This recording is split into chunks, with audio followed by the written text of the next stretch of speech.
பணத்தை சேமிக்கிறது எப்படி ஒரு ஆளை ஏழையாக்கும் அப்படிங்கிறது தான் இந்த வீடியோவில் பார்க்க போகிறேங்க. பணக்காரங்களாகட்டும் இல்லை நிறையா சம்பாதிக்கிறவங்களாகட்டும் அவங்கெல்லாம் நம்ம நினைக்கிற மாதிரி பணத்தை சேமிச்செல்லாம் வச்சிட்ருக்க மாட்டாங்க. இப்போது பேங்க்லலாம் பணத்தை சேமித்து வைக்க சொல்லுவாங்க. நீங்கள் புக்கில் படிக்கிறதாகட்டும் இல்லை நீங்கள் வீடியோ பார்க்குறது இல்லை பெரியவங்க சொல்கிறதாகட்டும் எல்லாமே பணத்தை சேமித்து வை அப்படின்னு சொல்லுவாங்க. ஆனால் நீங்கள் அப்படி பணத்தை சேமித்து வச்சிங்கன்னா சீக்கிரமாகவே ஏழையாயிருவீங்க. இந்த வீடியோ பார்த்ததுக்கப்புறமா நீங்கள் பணத்தை சேமிக்கணும் அப்படிங்கிற மைண்ட் செட்டை விட்டுருவீங்க. உங்களுக்கு பணத்தை சேமிக்கிற ஹேபிட் இருந்துச்சுன்னா எனக்கு கமெண்ட் பண்ணுங்கள். இந்த வீடியோ ஃபுல்லாக நீங்கள் ஸ்கிப் பண்ணாமல் பார்த்தா தான் நான் என்ன சொல்ல வரேங்கிறது உங்களுக்கு புரியும்.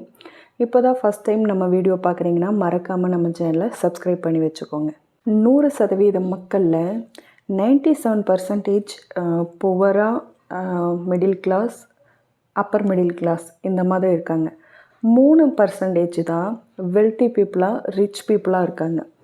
இப்போது இவங்க எல்லாருமே பணத்தை வந்துட்டு, அதாவது அந்த 3% இருக்கிறவங்க பணத்தை வந்து ஒரு டூலாக தான் யூஸ் பண்ணுவாங்க.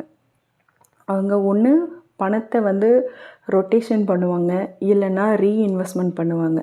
எந்த காரணத்தை கொண்டும் சேமித்து மட்டும் வைக்க மாட்டாங்க. இப்போது வாரன் பஃபெட் எடுத்துட்டிங்கன்னா அவரோட பணத்தை ஒன்று ஸ்டாக்ஸில் போடுவார், இல்லைன்னா எதுலேயாவது இன்வெஸ்ட்மெண்ட் பண்ணுவார். முகேஷ் அம்பானி எடுத்துட்டிங்கன்னா ரிலையன்ஸில் வர்ற வருமானத்தை வேறு எது பிஸ்னஸ்லையாவது போடுவார். இப்போது ரியல் எஸ்டேட் பண்ணுறவங்கள பாருங்களேன். இப்போது சைட்டு போட்டு லேண்டு விற்கிறவங்களாகட்டும் இல்லை வீடே கட்டி விற்கிறவங்களாகட்டும், அவங்க இப்போ அந்த ஒரு இடத்துல சைட்டு போடுறாங்க அப்படின்னா அந்த சைட்டெல்லாம் விற்று முடித்ததும் ஓகே நம்ம இதில் கொஞ்சம் சம்பாரிச்சிட்டோம், அப்படியே நம்ம பணத்தை பேங்க்கில் போட்டுட்டு கம்முன்னு உட்காந்துக்கலாம் அப்படின்னு நினைப்பாங்க? இருக்க மாட்டாங்க. உடனே இங்கே இருக்கிறது வர்ற வருமானத்தை வச்சு இன்னொரு இடத்துல இன்வெஸ்ட்மெண்ட் பண்ணுவாங்க. இன்னொரு இடத்துல சைட் போடலாம், இல்லை இன்னொரு இடத்துல வீடு கட்டி வைக்கலாம் அப்படின்னு தான் பண்ணுவாங்க. யாருமே ஒரு பிஸ்னஸில் வர்ற வருமானத்தை வச்சு எடுத்து சேவிங்ஸ் பண்ணிவிட்டு உட்காந்துட்ருக்க மாட்டாங்க. அதை திரும்ப திரும்ப வேறு ஏதாவது ஒரு பிஸ்னஸில் நம்ம இன்வெஸ்ட்மெண்ட் பண்ணிகிட்டே இருக்கணும். நீங்கள் பணத்தை சேமித்து வைக்கிறது அப்படிங்கிறது விதைகளை எடுத்து ஒரு டப்பாவில் போட்டு அடைச்சி வைக்கிற மாதிரி. நான் சேமித்து வைக்கிறேன் அப்படின்னு வைக்கிறது. விதைகளை எப்படி நீங்கள் எடுத்து அதை விதைச்சி வச்சாதான் அதை பெருசாக வளருமோ அந்த மாதிரி தாங்க பணமும். நீங்கள் எதுலையாவது ஒன்று இன்வெஸ்ட்மெண்ட் பண்ணிகிட்டு இருந்தால் மட்டும்தான் அதுவும் உங்களுக்கு மேலும் மேலும் வளர்ந்துட்டே இருக்குமே தவிர நீங்கள் எடுத்து அதை சேமித்து வைக்கிறேன்னு வச்சிங்கன்னா அதனால் எந்த ஒரு வேல்யூவும் கிடையாதுங்க. இப்போ ஒரு 20 வருஷத்துக்கு முன்னாடி உங்ககிட்ட ஒரு 1 லட்ச ரூபாய் இருக்குன்னு வைங்களேன். அந்த 1 லட்சத்தை எடுத்து நீங்கள் சேவிங்ஸ் பண்ணி அப்படியே பத்திரமா வச்சுக்கிறீங்க. இப்போது 20 வருஷம் கழிச்சும் நீங்கள் அந்த பணத்தை எடுத்து பார்த்தீங்கன்னா அந்த 1 லட்சம் உங்கள் பீரோவில் அப்படியே தான் இருக்கும்.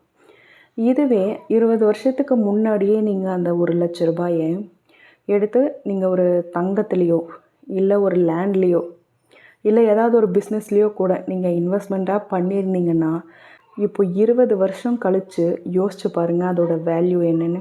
நம்ம நினச்சிட்ருக்கோம் பேங்க்கில் நம்ம பணத்தை போட்டு வச்சா அது அப்படியே பத்திரமா இருக்கும் அப்படின்ட்டு.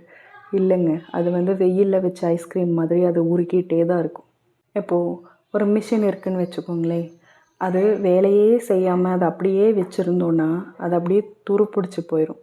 அந்த மாதிரி தாங்க பணம் ஒரே இடத்துலையே தங்குச்சின்னு வைங்களேன், அதுக்கு வேல்யூவே கிடையாது.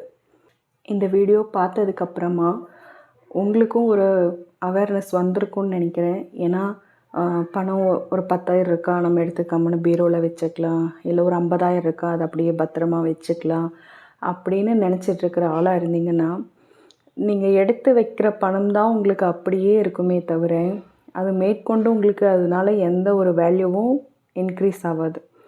இதுவே நீங்கள் அந்த பணத்தை வச்சு ஏதாவது ஒரு விஷயம், ஏதாவது 50,000 தான் இருக்கா அதுக்கு தகுந்த ஏதாவது ஒரு இன்வெஸ்ட்மெண்ட், 1 லட்சம் இருக்கா அதுக்கு தகுந்த மாதிரி ஏதாவது ஒன்று. இப்போ உங்ககிட்ட 1 கோடி இருக்குமா, இல்லை அதுக்கு தகுந்த மாதிரி ஏதாவது ஒரு இன்வெஸ்ட்மெண்ட் பண்ணலாம், ஏதாவது லேண்டில் போடுறது இந்த மாதிரி ஏதாவது. இப்போ என்கிட்ட இன்வெஸ்ட்மெண்ட் பண்ணுறதுக்கு பணமே இல்லை, நான் எப்படி இன்வெஸ்ட்மெண்ட் பண்ணுறது அப்படின்னு நிறையா பேர் கேட்கலாம். இப்போது அது நானே சொல்லியிருப்பேன் நிறையா வீடியோவில், கடன் வாங்குறது தப்புன்னு. ஆனால் நீங்கள் ஒரு பிஸ்னஸ் பண்ணுறீங்க, இல்லை அதை நீங்கள் சக்ஸஸ்ஃபுல்லாக நீங்கள் ஒன்று கொண்டு போகிறீங்க, அதை நல்ல ஒரு இன்வெஸ்ட்மெண்ட்டாக பண்ண போகிறீங்க அப்படிங்கிற பட்சத்துக்கு நீங்கள் அதை ஒரு லோன் போட்டு கூட நீங்கள் அந்த மாதிரி பண்ணலாம். இப்போ ஒரு பிஸ்னஸ் பண்ணுறீங்க, அதில் உங்களுக்கு ஒரு 50% லாபம் வருதுன்னு வைங்களேன். அதில் மாதம் மாதம் ஒரு 10% அதுக்கு வந்து வட்டியாக போகுது அப்படின்னா, மீதி 40% உங்களுக்கு லாபம் தானே.